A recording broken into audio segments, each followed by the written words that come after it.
but I have discovered he's a pretty good bloke. So may I introduce my friend? I don't think he'll object to that, Josh Frydenberg. Nice to be with you, Richo. Good on you, mate. Thank you very much. So you've got the budget coming up and it's only a couple of months. You wouldn't like to give us a few hints, would you, about what's in it? Well, I'll let you into one secret, Richo. It's going to be a surplus, and it's going to be the first surplus in more than a decade, and we'll continue to invest in record amounts in the essential services that people expect, need and deserve, particularly hospitals and schools, as well as childcare and other important areas of investment, including infrastructure. So we'll continue on the strong economic path that we've put Australia in. Let's not forget that when we came to government, economic growth was at 2.1%. Today, it's at 2.8%. Let's not forget that when we came to government, unemployment was 5.7%. Now it's at a 7-year low at 5%. We've kept our AAA credit rating, one of only 10 countries in the world with such a rating from the 3 leading credit rating agencies, and we will deliver a budget surplus the first time in more than a decade. Yeah, look, I think no matter who you are in politics, you can't say that you've got no record to stand on. You do. But if everything is as you say, and I'm not even disputing it, I think that you've got a reasonable economic record, why is it that you trail so far in the polls? I mean, why hasn't that message been accepted out there with the mob? Well, I think you are starting to see an improvement in our polling position. There's still a long way to go between now and the election. And as you know, watching, for example, John Howard come from behind, Paul Keating come from behind, we are very confident in our policies and we know that we have a great differentiation with the Labor Party when it comes to tax policy. We're for lower taxes, they're for higher taxes. And as you've seen play out in the Parliament in the last few days, we've got a very different position from them on border protection and national security. So our core equities are economic and national security. We've got the right policies in place, but more importantly than that, we've got a plan for the future, and you'll continue to see the Prime Minister, myself and all ministers and parliamentarians on our side of politics advocate for that case. Yeah, the difficulty though is that it's like a Melbourne Cup race. You've already come round the turn, there's only a furlong to go, and you've got a fair bit of ground to catch up. You're still in the middle of the field. I mean, do you think that announcing a surplus is going to give you that sort of oomph, that extra, perhaps, jigger under the saddle to get the horse going a bit quicker? Well, a surplus is not an end in itself. It's really a means to repay the debt that we inherited from the Labor Party, as well as ensure that Australia continues to grow the economy and continues on the economic trajectory that it is. People want to see prudent economic management, and what they've seen from us is record jobs growth, over 1.2 million new jobs over the last financial year. We saw a record number of young people aged 15 to 24 get a job. We've seen over 200,000 women get a job in that period, and we're continuing to see a youth unemployment heading in the right direction. So from our perspective, it's in our DNA to create jobs and to lower taxes. And we've done that for small business particularly, but also for 10 million income earners. And the contrast, Richo, and I know this might be a hard, inconvenient truth for you, but the contrast with Labor is that they are taking to the public to the next election a plan for $200 billion worth of new taxes, and particularly their retirees tax is biting in the community. And my opponent, Chris Bowen, really insulted over 1 million Australians by saying to them, well, if you don't like our policy, don't vote for us. But why instead is that of an listening insult? to their concerns. I've got to ask you that question. I mean, I've been asked about this in the last, a few times in the last few days. Why is that an insult? Is that not exactly how it is every election, and it doesn't matter who it is, Labor or Liberal? If I don't like your policy, I vote Labor. If I don't like theirs, I vote Liberal. What's wrong with him saying, listen, if you don't like it, don't vote for us? Because why he's dismissed their concerns. Because he's dismissed their concerns. He hasn't listened to their concerns about how the Labor Party has gone against, 2 decades of bipartisanship on tax policy. How back in 2000, when the policy was introduced, Simon Crean said that this would help retired Australians on low incomes. I mean, this has been a tenet for the Labor Party to support this policy, but in a desperate cash grab, they're whacking retirees. People who've saved for their own retirement, people who've taken personal responsibility, people who have done nothing wrong, they're whacking them with this increased tax burden. I might say I do agree that we have to stop, and that includes Chris Bowen or anybody else, fiddling with retirement incomes, because you can't sit there and say, right, I've retired, I'm 65, I'm going to live another 20 years, here's how I'm going to make sure that I've still got money, here's how I'm going to eke out that living over the 20 years, and then turn in and say, no, I'm going to take a bunch of that money off you. I mean, I obviously think that that's going to be very, very difficult to sell.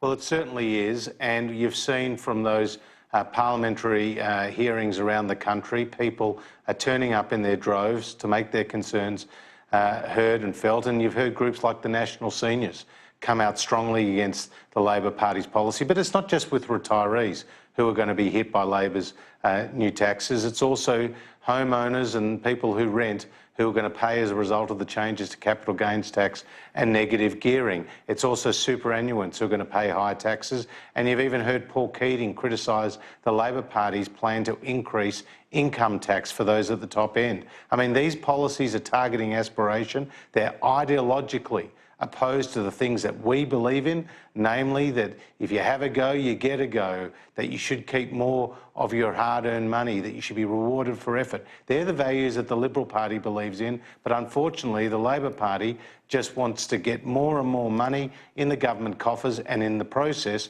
will hurt the economy and cost jobs. Well, can I move on to the way the economy is working now? We've enjoyed a very, very good period where you've had coal and iron ore prices up there. They are remaining up there. Do you worry about riding on the miners' back when it used to be riding on the sheep's back? Are you worried about riding on the miners' back? Does one day this all stop and we get into strife? Well, it's not always appreciated, Richo, that Australia has a very diverse economy. In fact, more than 70% of our economy is now services. So, for example, in my state of Victoria, one of the biggest exports we have, if not the biggest, is education and tourism. So we're not, and obviously agriculture is booming, particularly through the free trade agreements that the coalition has entered into with China, with Japan, with Korea, and now the Trans-Pacific Partnership. This has opened up a whole range of new trading opportunities beyond iron ore and coal. We are obviously very blessed to have a strong resources sector, and we can't target that success. What we need to do is capitalise on that success. And when it comes to budget management, we have been very prudent and conservative when it comes to what the estimates of the iron ore and coal prices would be. We've obviously we have been surprised more often than not on the upside when the prices have been higher than what we've budgeted for. So we'll continue to watch the Chinese economy very closely. It's still got 6% plus growth, but obviously we are very blessed with our resources sector, and we need to continue to promote it, to preserve it, and to ensure that we are capitalising on that massive growth in our region on our doorstep in Asia. Yeah, there's obviously wonderful opportunities in Asia, but can I ask you about Trump's America? I mean, how are we doing there? He seems very, very reluctant to make concessions on trade. I know he looks like he's going into some sort of trade war with China. Is it going to be the case that will affect us as well?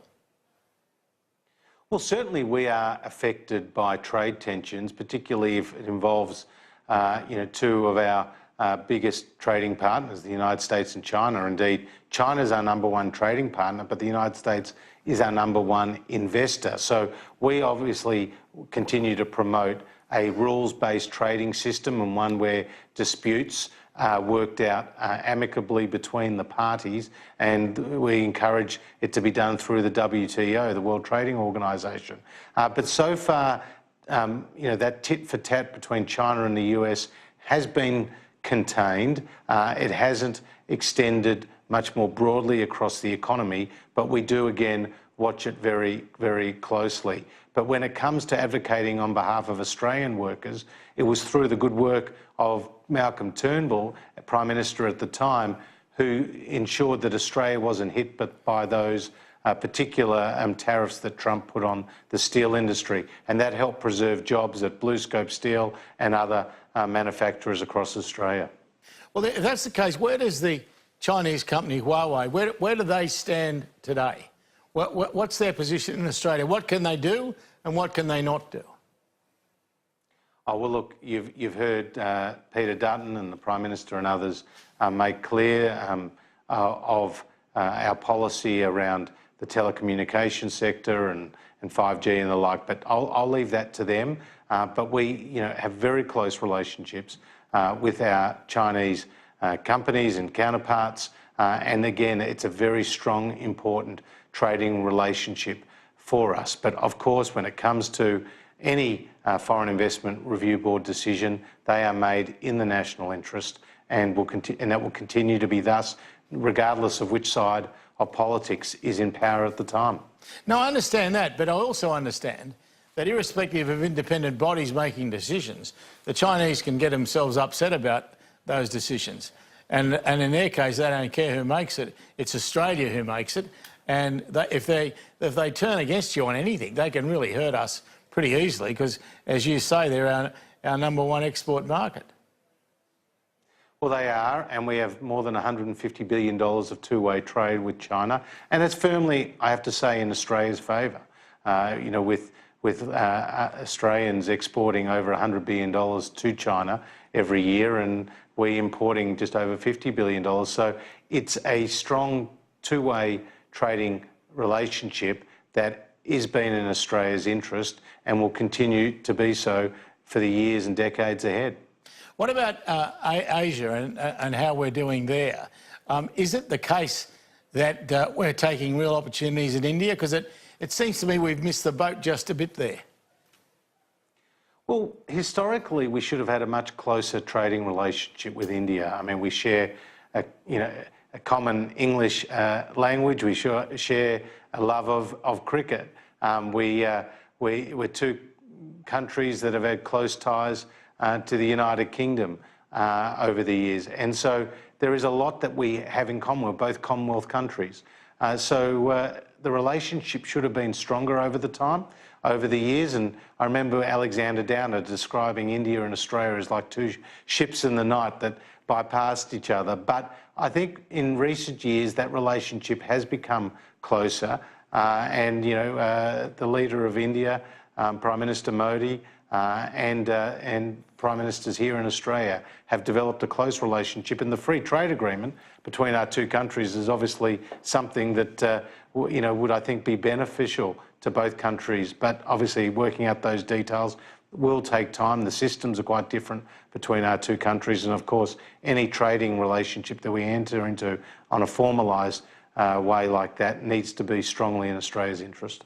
The trade unions claim virtually every time we sign a free trade agreement with another nation that it's not in Australia workers' interests. What do you say to that? Well, that's just simply wrong. I mean, Australia is a country of 25 million people. China is over 1 billion people. India is over 1 billion people. Indonesia is over 200 million people.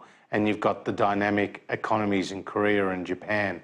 And of course, closer to home, for example, Singapore and Thailand. It's in Australia's interest to have good economic relationships with these countries where we can sell our services and our produce. And as I said earlier, it goes well beyond agriculture and mining. Some of our most exciting sectors are in financial services and in tourism and in education.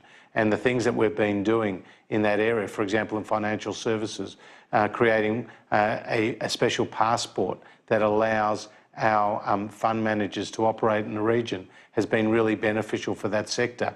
And that sector is indeed the largest single sector in the Australian economy at around 10% of GDP and employing over 400,000 people. That's why we've got to get our banking system right. That's why we've responded quickly to the Royal Commission, whereas Labor has yet to respond. Because if we have a strong financial system here, it's not only good for Australians at home, but it creates opportunities overseas to export our services too. It does. Look, last question on a somewhat different tack. In the recent Victorian election, the Liberal Party in Victoria really was smashed. I don't think anyone can use a better word. How do you feel about your seat? I mean, do you start to worry that seats like yours can be a problem? Well, I've never been complacent about my seat, but indeed I've been very fortunate to have won the support of my constituents in Kooyong over the 3 elections that I've contested, 2010, 2013 and 2016. And in each of those campaigns, I've worked hard to deliver for the people of Kooyong. That's better services, more investment in local projects and community organisations. And despite the demands on my time in Canberra and in other parts of the country, I enjoy my constituent work the most. And just yesterday, I welcomed one of the more than 50 schools in my electorate to Canberra, an opportunity to speak to young people about about how Parliament works and the goings-on here in Canberra. I've got more than 30,000 school students in my electorate, tens of thousands of small businesses, and they're the beneficiaries, those small businesses, of the policies that we've put in place to cut taxes, to cut red tape, to ensure that government and other companies are paying small businesses on time. And the most recent announcement and legislation I introduced in the Parliament today to create a new $2 billion securitisation fund for small business, which will increase access to finance so that it goes beyond the big banks. They're the things that matter to the local people in Kooyong. So I'm not complacent, I'm going to work hard, but it's the area in which I grew up in, it's the area which I live, it's the area which I went to school in, and of course the people of Kooyong deserve the best possible representation, and that is what I'm giving them. Good on you, Josh. Thank you very much for your time. You always make yourself available. I just want you to know I do appreciate it. If ever you're in Sydney, happy to shout your lunch. That would be good, and we'll look forward to discussing the Royal Commission too with you and what we're doing to support mortgage brokers, because I know you're focused on them too. I haven't quite got time to do that tonight, but we'll get a chance, I promise you. Josh Frydenberg. All the best, Richo. OK, thanks very much, mate.